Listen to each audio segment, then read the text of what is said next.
ಮೈಸೂರಿನ ಹುಣಸೂರಿನಲ್ಲಿ ಇದೀಗ ಹನುಮ ಜಯಂತಿಯ ಸಂಭ್ರಮ ಮನೆ ಮಾಡಿದೆ. ಮೆರವಣಿಗೆಯಲ್ಲಿ 10ಕ್ಕೂ ಹೆಚ್ಚು ಹನುಮ ಮೂರ್ತಿಗಳು ಸಾಗ್ತಾ ಇದ್ದು, ಸಂಸದ ಪ್ರತಾಪ್ ಸಿಂಹ, ಶಾಸಕ ಹರೀಶ್ ಗೌಡ, ಮಾಜಿ ಶಾಸಕ ಎಚ್.ಪಿ. ಮಂಜುನಾಥ್ ಅವರು ಕೂಡ ಈ ಒಂದು ಮೆರವಣಿಗೆಯಲ್ಲಿ ಭಾಗಿಯಾಗಿದ್ದಾರೆ. ಹನುಮ ಜಯಂತಿ ಹಿನ್ನೆಲೆ ಮೈಸೂರಿನ ಹುಣಸೂರಿನಲ್ಲಿ ಸಂಭ್ರಮ ಎಲ್ಲೆಲ್ಲೂ ಕೂಡ ಮನೆ ಮಾಡಿದೆ.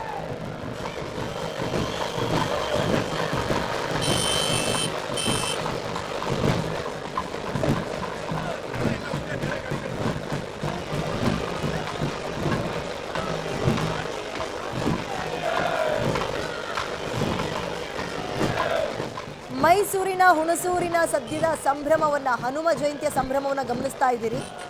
10ಕ್ಕೂ ಹೆಚ್ಚು ಹನುಮ ಮೂರ್ತಿಗಳನ್ನ ಮೆರವಣಿಗೆಯಲ್ಲಿ ತರೋದ್ರ ಮುಖಾಂತರ ಸಾವಿರಾರು ಸಂಖ್ಯೆಯಲ್ಲಿ ಭಕ್ತಾದಿಗಳು ಕೂಡ ರೋಡಲ್ಲಿ ಜಮಾವಣೆಯಾಗಿದ್ದಾರೆ. ಜೊತೆಗೆ ಕೆಲ ರಾಜಕೀಯ ಗಣ್ಯರು ಕೂಡ ಅದರಲ್ಲಿ ಭಾಗಿಯಾಗಿದ್ದಾರೆ. ಸಂಸದ ಪ್ರತಾಪ್ ಸಿಂಹ ಅವರು, ಶಾಸಕ ಹರೀಶ್ ಗೌಡ, ಮಾಜಿ ಶಾಸಕ ಎಚ್.ಪಿ. ಮಂಜುನಾಥ್ ಅವರು ಕೂಡ ಭಾಗಿಯಾಗಿದ್ದಾರೆ. ಸಾವಿರಾರು ಭಕ್ತರೊಂದಿಗೆ ಹನುಮ ಜಯಂತಿಯ ಮೆರವಣಿಗೆ ಬಹಳ ಅದ್ಭುತವಾಗಿ ಮೈಸೂರಿನ ಹುಣಸೂರಿನಲ್ಲಿ ಸಾಗ್ತಾ ಇರುವಂತಹ ಚಿತ್ರಣವನ್ನ ಗಮನಿಸ್ತಾ ಇದ್ದೀರಿ. 12 ಟ್ಯಾಬ್ಲೋಗಳನ್ನು